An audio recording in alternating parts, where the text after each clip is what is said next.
sallim ala sayyidina Maulana Muhammadin wa ala alihi washabihi asma'in nama ba'du. Sedanten keluarga besar Mbah Ali Maksum ingkang sangat kula hormati.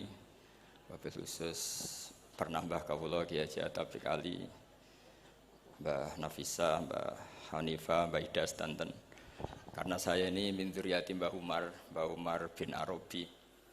Saya cucu dari Mbah Umar lewat Fatimah binti Abdul Khalik bin Umar. Jadi mbah saya kandung itu sesepupu dengan Kiai Hamid Pasuruan. Jadi saya ini saudara dengan keluarga besar Lasem. Yang saya hormati Kiai Haji Najib Abdul Qadir dan aparat negara yang sangat saya hormati. Ini yang pertama saya sampaikan Sodaqah Gus Zofur karena benar-benar dobos betul memang ini. Jadi Pak Duta Besar ini perusak akidah Ahli Sunnah wal Jamaah. Karena orang-orang itu zaman ngaji Mbah Ali Maksum itu diberitahu kalau malaikat itu tidak punya bapak. Ternyata dia menamakan diri Abu Jibril. Jadi saya tidak tahu itu betapa mangkalnya malaikat Jibril nanti ketika ketemu itu, karena itu ngawur sekali itu secara akidah, karena Jibril tidak pernah punya bapak. Nah, kemungkinan kedua, beliau itu sangat alim. Kalau itu iya, ya barokahnya bapaknya, bukan barokahnya dia.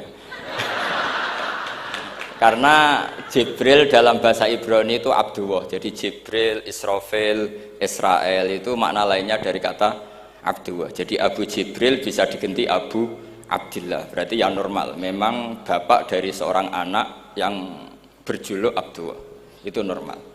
Tapi saya yakin Pak Dubes tahunya ya baru tak kasih tahu ini. Jadi dulu itu gaya-gayanan supaya orang takut sehingga disebut Abu Jibril.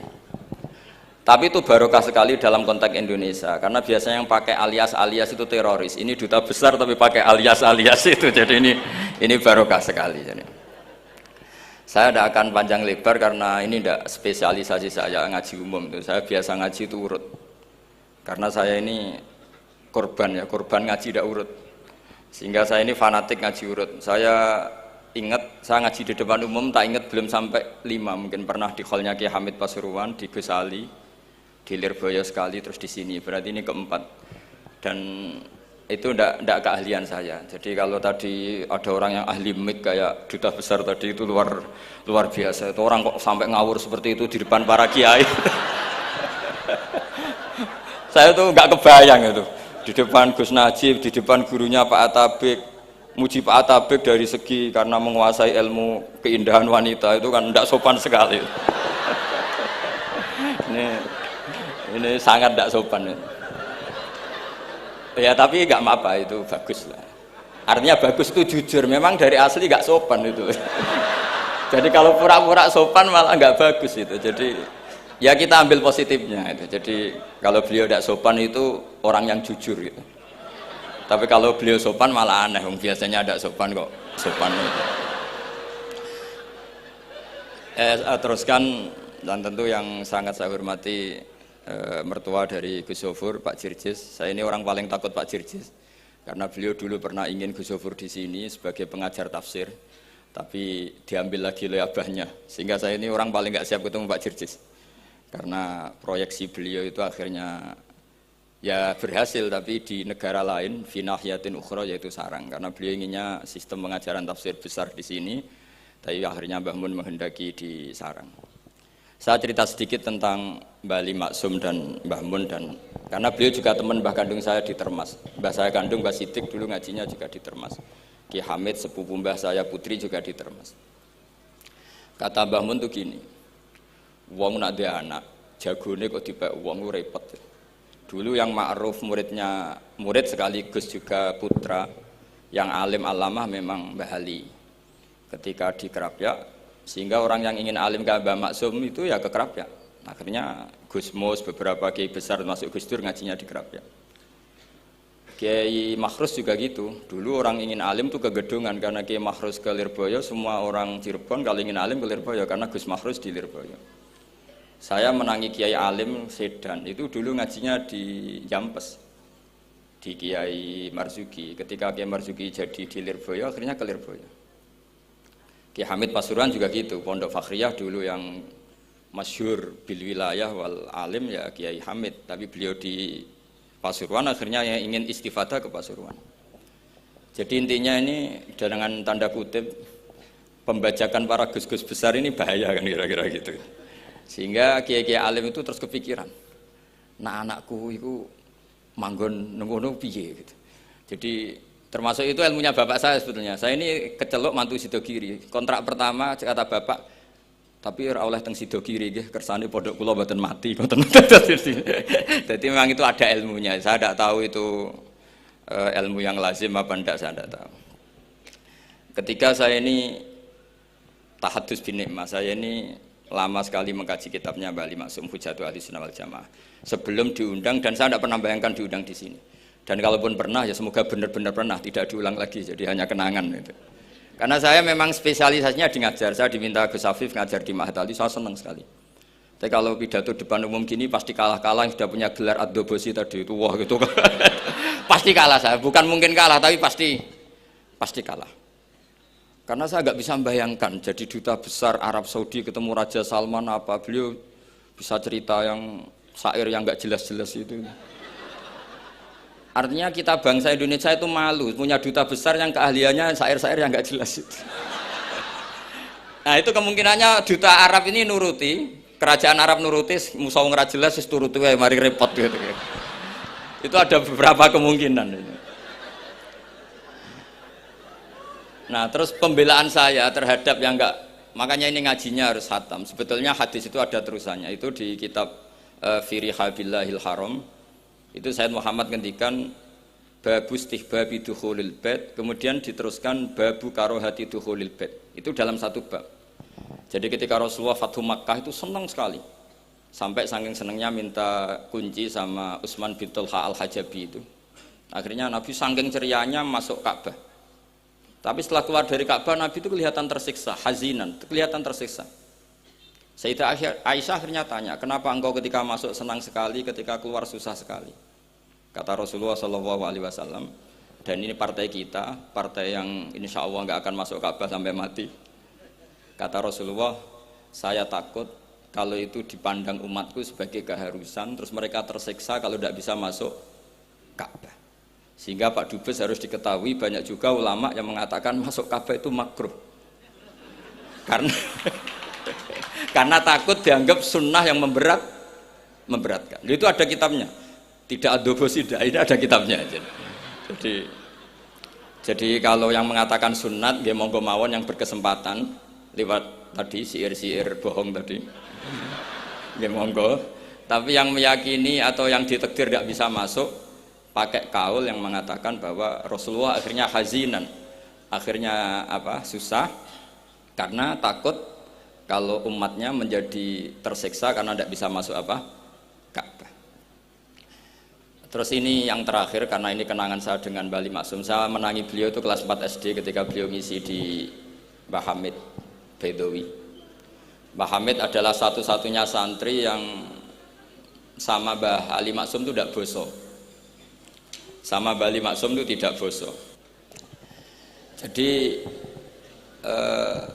kenangan saya sama Mbah Ali Maksum ketika beliau di Lasem itu sampai Gus Mus pernah ngendikan, Kang Hamid, aku itu paling ra cocok mbek sampean, ambek guru kok ora boso.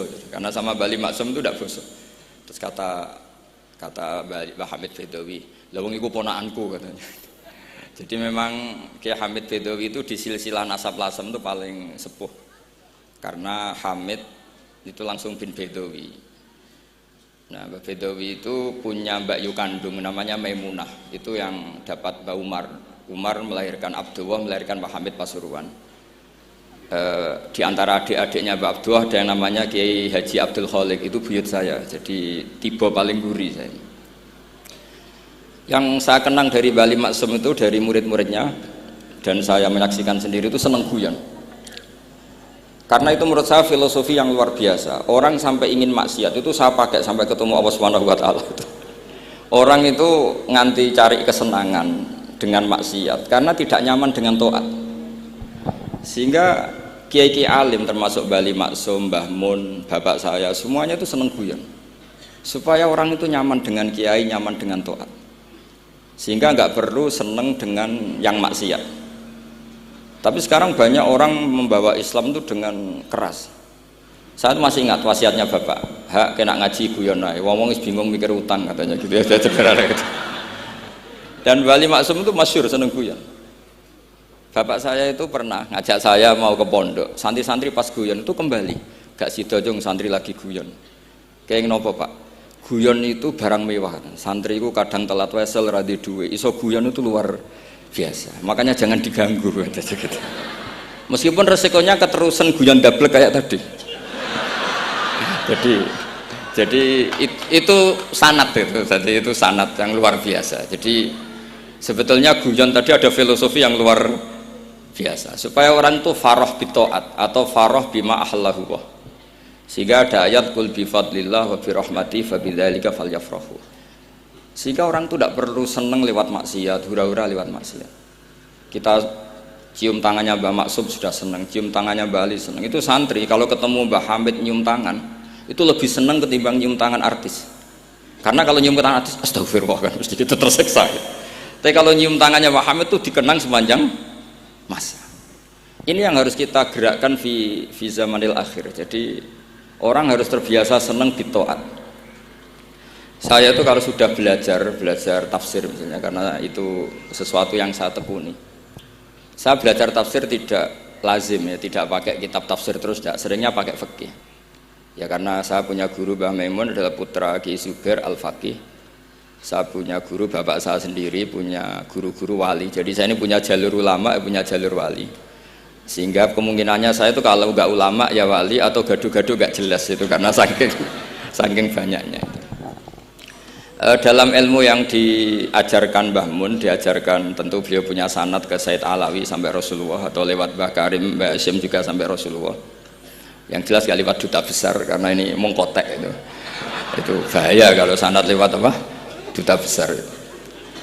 Sanadnya begini, ada riwayat yang ditulis kitab Ihya, juga ditulis kitab Khilyatil Aulia, itu memang yang menopang perilaku duta besar tadi. Inna min khiyari umati qauman yadhakuna jahron min saati rahmatillah. Itu dalam kitab Khilyatul Aulia redaksinya malah inna min khiyari umati fi ma nabba'ani al malaul a'la kauman yadhakuna jahran min saati rahmatillah. Jadi termasuk umat-umatku yang pilihan adalah itu komunitas kaum yang kalau guyu itu banter-banter itu. Sehingga saya khawatir duta besar tadi ngakak-ngakak gitu apa bagian dari kewaliannya ya gitu. Karena disebut khiyarul ummah, umat-umat apa? Pilihan. Meskipun kayaknya ndak juga, tapi ini cerita saja kan. Jadi inna min khiyari ummati fi man nabba'ani al-malul a'la qauman yadhakuna jahran min saati rahmatillah. Lalu saya mikir kenapa itu jadi khiyarul ummah. Bali itu masyhur seneng guyon. Mbah Mun ya masyhur seneng guyon. Bapak saya seneng guyon. Saya dulu itu iskal, ada kaji gitu terkenal agak punya will itu. Ya agak maksiat gak ceritanya. Ini agak katut juta besar tadi, makanya saya ngomong perempuan. Kaji itu agak ada gosip suka will. Ketika Mbah Mun ketemu bapak saya itu bilang begini, "Lho Nur, bapak saya namanya Rosalim. Apa iku ayu kok nganti kajiku senang?" "Lho ayu, Mbah." Bahasane tentang ayu. Saya dulu iskal kenapa Kiai bakas wong ayu ini. Tapi setelah saya tambah alim, tambah tahu itu. Sampean harus ikrar memang tambah alim, paham itu artinya tambah alim. Akhirnya Mbah Mun cerita gini. Nah aku kefikian malah jadi qadzaf. Jadi kodaf misalnya gini, Anda terlalu Islam serius, pasti komentarnya gini, kaji kok demenan, kaji kok katut wedoan.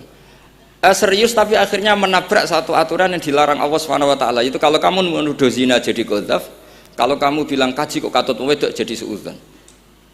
Maka bahasan yang netral adalah, lo ayu no kok nganti katut ya. Ayu Mbah, iya ya wajar, wong mesti katut wong ayu gitu.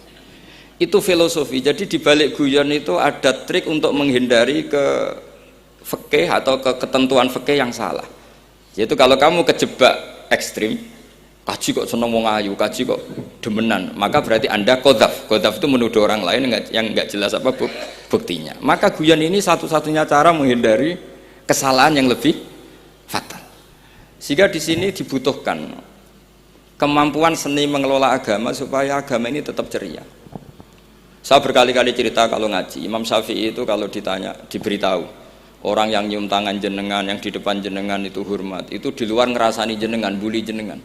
Jawabnya Imam Syafi'i itu tertawa-tawa. Baguslah, berarti saya wibawa, di depan saya buktinya tidak berani. Kata. Jadi enteng saja. Dijawab enteng saja. Baguslah, berarti saya wibawa. Nyatanya di depan saya tidak berani. Tapi banyak orang membenci jenengan karena fikih jenengan. Jawabnya Imam Syafi'i seneng lagi. Baguslah, nggak seneng saya pasti nggak pernah ngutang saya. Coba kalau kamu seneng juta besar itu pasti minta tolong. Mau masuk apa saja lah. Tapi kalau benci Pak duta besar pasti malu kan minta tolong. Untung mana kamu dibenci orang sama disenengi orang. Karena kalau dibenci orang yang membenci itu pasti tidak utang kamu, tidak ngerepoti kamu, tidak senang. Jadi Imam Syafi'i itu ngadepi dunia itu enteng saja, diberitahu itu orang itu nggak suka kamu gini-gini. Ya bagus lah. Sehingga beliau ngendikan terkenal sekali, waman asaa ilaika faqat atlaqaka. Orang yang berbuat buruk sama kamu berarti membebaskan kamu. Karena orang ini pasti gak akan ngerepoti kamu. Jadi ulama-ulama dulu ciri khasnya adalah ar-ridho anillah, melihat apa saja itu sudah ridho. Dan ridho itu ekspresi paling gampang ya ceria, seneng. Nah kemudian tadi kan saya bilang terakhir ini yang paling terakhir saya baca trik menjaga perbedaan ini tetap kondusif. Saya neliti kitab Bali Maksum sampai khatam, termasuk kitab yang saya letakkan di kamar khusus itu diantaranya ada kitabnya Bali Maksum, Naduman Sulam Taufiknya Mbah Hamid yang karangan orang-orang Indonesia. Tentu terbanyak ya kitabnya Mbah Mun, Mbah Zubair. Bahkan saya masih punya catatan tangan tulisannya Basim Asyari karena beliau pernah nyurati buyut saya ketika khatam Sahih Muslim yang keluarga Kudus. Terus banyak lah saya punya, termasuk saya punya tulisan tangannya Kiai Fakih Mas Gumambang, gurunya Mbah Zubair. Saya memang dokumenter kitab, sehingga saya maaf sekali kalau pidato umum itu memang saya tidak keahlian saya. Karena itu harus dobes, itu tidak keahlian ulama, dobes itu tidak keahlian ulama. Ini saya baca singkat, tapi semoga ini barokah karena ini kholnya Bali Maksum. Semua mubalek tadi pakai catatannya sendiri, jadi itu ngekholi dirinya sendiri. Ini saya pakai orisinal kitabnya Bali Maksum. Jadi saya mungkin penceramah terbaik karena sesuai konteksnya itu. Nah ini enggak. Ini kholnya Bali Maksum cerita syairnya sendiri tentang rokok lagi. Bolot lagi. Yes. Ya semoga diampuni oleh Allah Subhanahu wa taala. Ini ngendikane beliau tentang meminimalkan konflik. Ini saya baca di bab Al-Mithalul Awal. Jawazu hibati thawabil qiraah wa shadaqah lil mayyit wa wusuli thawabil qiraah wa a'malid birril mayyit. Kita berkeyakinan bahwa yasinan, tahlilan itu sampai ke mayit. Itu boleh kita hadiahkan dan sampai ke mayit. Kata Bali Maksum, wa huwa min masailil furu' al khilafiyah. Fala yajuzu bi sya'nihi itharatul fitan wal jidal wal ingkar. Alal qail wal amili bihi wala alal mukhalif. Ini dari awal masalah khilafiyah. Sehingga agak perlu jadi konflik yang berkelanjutan, baik kita menuntut yang melakukan itu atau menuntut yang menentang itu. Karena dari awal ini masalah furu'iyah. Sing nglakoni nggih monggo, sing nentang nggih napa? Monggo. Selama ini kan kita yang melakukan memaksa orang lain menerima, yang menentang memaksa orang lain menghentikan. Ini tidak fair kata Bali. Kata beliau itu gak fair. Wala yang bagi ayaqa bainahuma ma la yang bagi wuquhu bainal akhwaini muslimaini. Kata beliau, wala in kana lil mani'i mustanadun fa inna li ghairihi mustanadan kadzalik. Kalau yang melarang tahlilan, melarang yasinan dikirimkan ke mayit itu punya mustanad, punya sanad. Yang bagi yang membolehkan juga punya sanad. Kalau ada kiai yang kalau pidato nangis itu sanadnya banyak dan benar. Tapi yang uraan kayak Pak Duta Besar juga banyak. Semuanya ada sanad. Jadi kata beliau sederhana saja, kalau al-mani'un, orang yang menolak itu punya sanad, kita yang membolehkan juga punya sanad. Tapi kata beliau dengan enteng, dengan ceria, ini masalah furu'iyah. Enggak perlu jadi itsaratul fitan wal jidal wal khisam. Kata beliau enggak perlu jadi perdebatan. Makanya pesan saya sama santri-santri kerap ya, sebetulnya masalah kita ini tercerabut dari ilmu. Coba dari awal Anda katakan yang tidak kunut itu Abu Hanifah, yang kunut itu Imam Syafi'i, maka melihat orang tidak kunut itu keren karena Al-Hanafi, pengikut mazhab Hanafi. Yang kunut juga keren karena pengikut mazhab Syafi'i.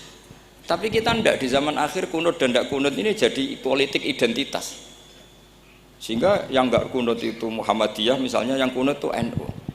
Mana ada Basim Asy'ari sebagai mujaddid atau mujtahid yang mengharuskan kunut, atau Mbah Ahmad Dahlan yang melarang apa? Kunut. Wong dua beliau sama-sama pernah ngaji Syekh Khotib Minangkabau, pernah ngaji Mbah Mahfud ketika di Mekah. Jadi cobalah ilmu itu diperkuat sehingga kita mengatakan kunut adalah sunat menurut Imam Syafi'i, tidak sunat menurut mazhab Abu Hanifah. Sehingga enak sekali karena kita berdasar ilmu.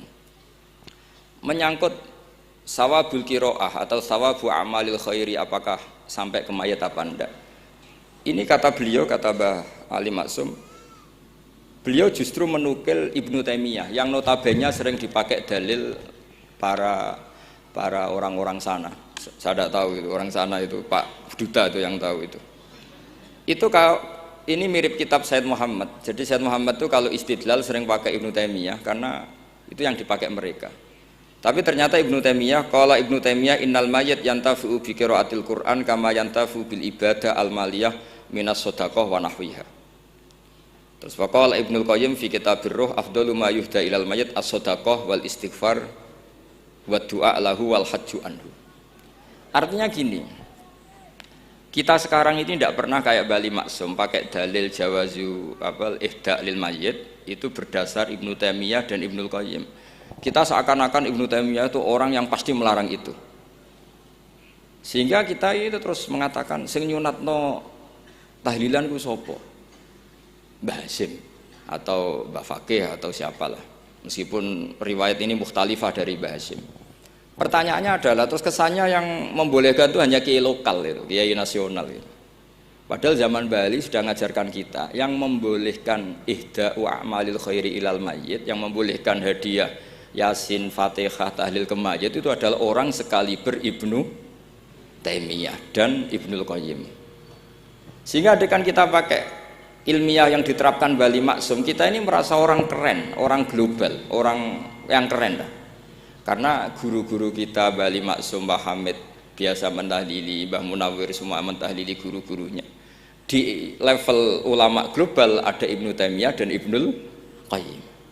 Tapi karena kita tidak baca, seakan-akan tahlilan itu hanya tradisi lokal yang tidak di ACC, tidak disetujui ulama kelas internasional. Padahal di sini jelas diceritakan Ibnu Taimiyah berpendapat qiraatul Quran yang dihadiahkan ke mayit atau tahlil itu boleh. Jadi ini sangat penting supaya orang itu pakai tradisi ilmu. Saya pernah ngaji sama Mbah Mun diberitahu, kalaupun Rasulullah pernah kunut sekali, biasanya perdebatan kan, oke, Rasulullah pernah kunut tapi ahyanan. Pertanyaannya adalah, setiap Nabi pernah melakukan sesuatu itu akan menjadi sunnatan mutaba'ah apa enggak? Tentu jawabannya iya. Nabi meskipun melakukan kunut andekan hanya sekali, tapi karena pernah dilakukan Nabi, maka kebaikan ini akan menjadi sunnatan muttaba', sunnat yang harus kita ikuti terus atau boleh kita ikuti terus. Jadi nggak boleh misalnya Rasulullah itu puasa Senin Kemis juga ahyanan, tidak selalu. Rasulullah itu tofa rokiban juga ahyanan, bukan selalu. Tapi apa saja yang pernah dilakukan Nabi maka berstatus itu akan sunnat ila yaumil qiyamah. Sehingga agak bisa misalnya di hadis itu ahyanan, kemudian kamu beristidlal ini boleh dilakukan hanya ahyanan karena Nabi juga melakukan hanya ahyanan. Tidak bisa seperti itu. Sekali Nabi pernah melakukan itu dan tidak dibatalkan lewat nasah mansuh, maka kesunatan itu ila yaumil qiyamah. Sehingga Imam Syafi'i cara berpikir meskipun Nabi kunut ahyanan, kalaupun itu ahyanan tentu kunut itu akan sunat ila yaumil qiyamah. Bagi yang tidak mensunatkan nggih monggo, itu ada Abu Hanifah. Makanya kata Mbah Maksum, kata Mbah Ali Maksum di sini diberi muqaddimah, wa huwa min masailil furu' al khilafiyah fala yajuzu bi sya'nihi itharatul fitan wal jidal wal ingkar alal qail wal amili bih wala alal mukhalif. Jadi kita sendiri disarankan beliau, kamu juga enggak usah nantang debat sama mukhalif. Karena dari awal sudah masalah-masalah yang apa? Khilafiyah. Lalu terakhir pilihan-pilihan terus kemudian tetap memancing polemik. Saya mau cerita lucu di Ihya. Ihya yang katanya kitab sakral itu ya punya sisi lucu, sisi unik. Nabi Musa sebagai Nabi Bani Israel itu sering digugat karena orang Israel itu tukang debat. Terus Nabi Musa minta ijazah, ya Allah saya kasih ijazah seperti tadi. Beliau minta ijazah Mbah Mun tadi. Minta ijazah yang supaya orang itu tidak bisa berkata buruk sama saya. Semuanya muji saya. Jawabannya Allah itu unik. Ya Musa, hadza syai'un lam asna'hu li nafsi, fa kaifa asna'uhu bika. Aku pangerane sering disalahpahami, pemenah kowe katanya. Jadi makanya kalau ada orang bully beda paham itu biasa. Kata Allah, hadza syai'un lam asna'hu li nafsi, itu sesuatu yang saya tidak melakukan untuk diri saya sendiri. Kata Allah, saya ini Tuhan, yang mengatakan saya punya anak ya banyak, yang anggap saya bakhil ya banyak, yang salah paham dengan saya banyak, padahal saya ini Tuhan. Kalau saya mau tak bungkam semua itu orang, itu saja tidak saya lakukan. Apa menaiki terima Nabi. Makanya ini semoga ini saya gojlok Pak Duta Besar jadi pahala beliau. Karena diantara pahala itu disebabkan digojlok orang. Jadi kalau beliau tadi gojlok saya, sekarang tak balas, kayaknya pasti menang saya karena beliau sudah tidak bisa ke panggung lagi.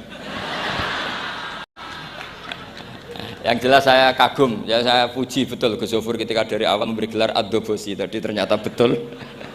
Tapi saya pastikan itu ada sanadnya, yaitu inna min khiyari ummati fima nabba'ani al-malul a'la qauman yadhakuna jarron min saati rahmatillah. Jadi diantara umat Allah yang pilihan adalah umatku yang kalau umatnya Rasulullah tentu yang kalau banter-banter karena min saati rahmatillah.